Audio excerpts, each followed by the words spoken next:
Les fruits du démon. Juste avec le mot démon, tu captes qu'il y a un problème. Oui, pour moi, les fruits du démon possèdent une malédiction. D'ailleurs, si vous n'aimez pas Big Mom, n'hésitez pas à like. Hashtag gratteur de like. Non, mais vraiment, likez parce que ça aide vraiment le youtubeur. Donc vraiment, si vous aimez mes vidéos, likez et commentez. Bref, aujourd'hui, ce que vous devez créer est une île. Oui, une île. Rien que ça. Vous devez me donner le nom de l'île et me dire ce qu'elle a de spécial. Par exemple, Locktown est l'endroit où est mort Goldie Roger, le fameux Goldie Roger. Marie-Joie est l'habitat des Tenrubito, etc., etc.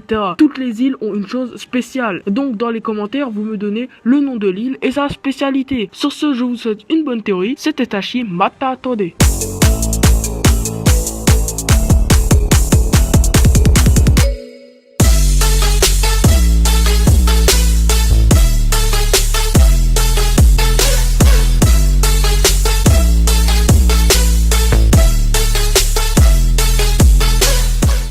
Oui, une malédiction dans les fruits du démon. Je vais vous citer plusieurs hypothèses et après, à vous de voir quelle est la meilleure hypothèse. Mais déjà, qu'est-ce qui me fait penser qu'il y ait une malédiction dans les fruits du démon? Bah, tout simplement, leur nom, fruits du démon. Normalement, quand on parle de démon, ça peut soit effrayer les gens ou les rendre suspicieux. Mais là, non. Dès qu'ils voient un fruit du démon dans One Piece, ils sont plutôt contents, car les pouvoirs du fruit du démon sont vraiment cheatés. Cheater est un petit mot pour décrire ces fruits du démon. Le seul malus de ces fruits est que l'utilisateur des fruits du démon ne peut plus nager. Ça reste quand même énormément petit. Pour un pouvoir aussi cheaté, normalement tu devrais y perdre un bras ou un membre de ta famille. Mais là, non, juste la nage. Juste la nage. Mais qu'est-ce qu'on en a à foutre de la nage? Non, sans déconner. Ça me paraît trop peu. Pour justement un fruit cheaté. Ou peut-être qu'il y a un autre truc derrière. Mais pour moi, c'est qu'il y a bien une malédiction pour chaque fruit du démon, qu'il soit faible ou fort. La malédiction peut arriver soit après avoir utilisé beaucoup trop de fois un fruit du démon, ou justement après un certain temps. Bon, maintenant, on va essayer de voir ce que seraient les malédictions.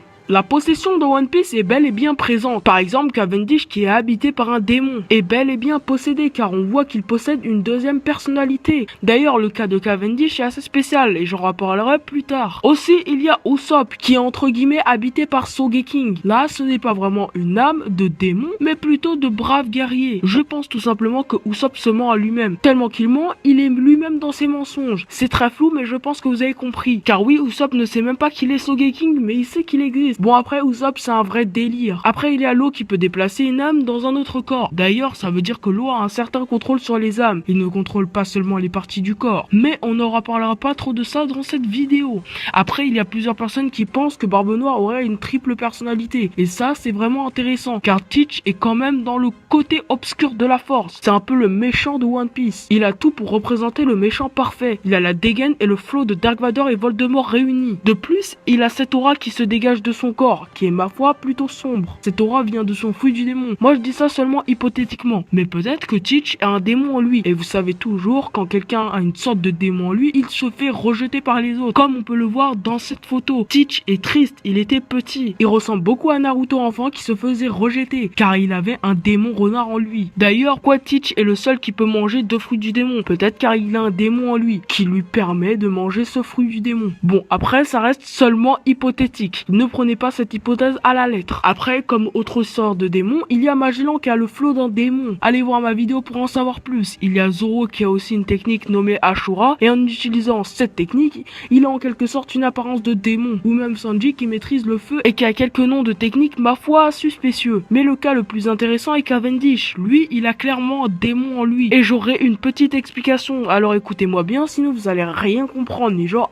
comprendre. Cavendish était un utilisateur de fruits du démon lambda, et je vous rappelle que pour moi, les fruits du démon possèdent une malédiction. Et un jour, la malédiction en question s'est éveillée dans son corps. Le démon, qui était justement le créateur de cette malédiction, avait tout simplement décidé de prendre l'emprise du corps de Cavendish. Mais grâce au mental narcissique de Cavendish, il a réussi à s'y en échapper. Et pour moi, Cavendish garde en lui un démon qui s'appelle Akuba. Et ce fameux Akuba veut tout simplement prendre emprise de son corps. Bon, c'était pas très clair, ni Chazal. Bon, ok, c'est bon, j'arrête les blagues de merde. J'espère que vous aurez aimé cette hypothèse.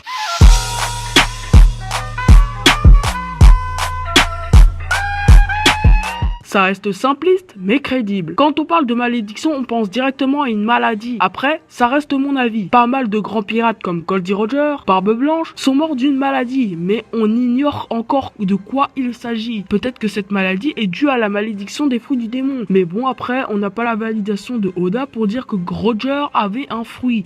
Mais ça m'étonne que tout simplement les anciens du monde de One Piece sont morts d'une maladie. Les pirates aussi puissants.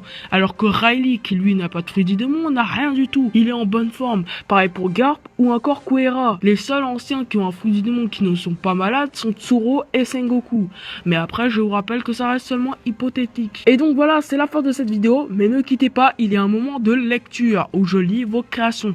Allez, c'est parti. Mais avant de commencer, je tenais à préciser que c'était Hugo Vera qui a fait la sélection des commentaires. Boguso Boguso no Mi, le fruit qui te fait devenir beau gosse, Sanji le BG. Si ce fruit existe, alors moi je crée le Moshte Moshte no Mi pour Barbe Noire. Le fruit du Loga du poison, car je vous rappelle que Magellan est un paramessia. D'accord, mais dommage pour toi, César a le fruit du gaz, et il peut créer du poison, donc c'est un peu inutile. Fessé Fessé no Mi, le fruit de la fessée, ça consiste à donner des fessées à tout le monde. Il y a vraiment des sadiques dans mes abonnés. Le fruit du renvoi, pour renvoyer n'importe quelle attaque sauf physique, ça serait trop cheaté. Ça fait plaisir de voir un fan de Nanatsu no Taizai, les vrais comprendront la référence. Le fruit des ombres amélioré, parce que Moria, je pourrais les attaquer à distance avec leur ombre et je serais moi-même une ombre.